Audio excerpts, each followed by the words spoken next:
To grow a spider plant successfully, begin by selecting a healthy plant or a baby offshoot, often called a spiderette.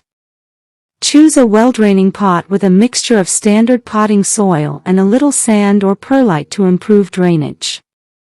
Spider plants thrive in indirect sunlight, so place them near a bright window but out of direct sun, which can scorch their leaves.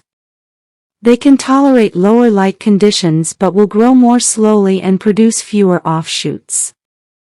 Water the plant regularly, keeping the soil slightly moist but never soggy.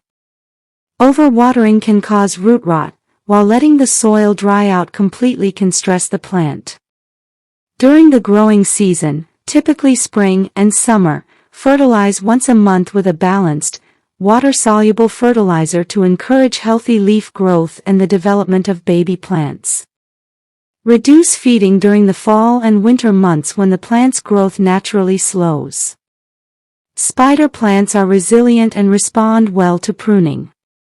Remove any brown or damaged leaves to maintain a neat appearance and encourage new growth. The plant produces long, arching stems that carry small offshoots.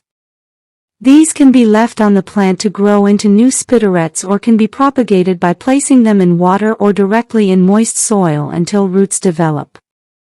Repot the plant every 1 to 2 years, or when roots start growing out of the drainage holes. Spider plants prefer slightly cramped roots, so choose a pot that is just one size larger than the current container. Regularly check for pests, such as aphids or spider mites, and treat them promptly to prevent damage. With proper care, a spider plant can thrive for many years, producing lush green foliage and numerous baby plants that can be shared or expanded into new pots, adding life and freshness to any indoor space.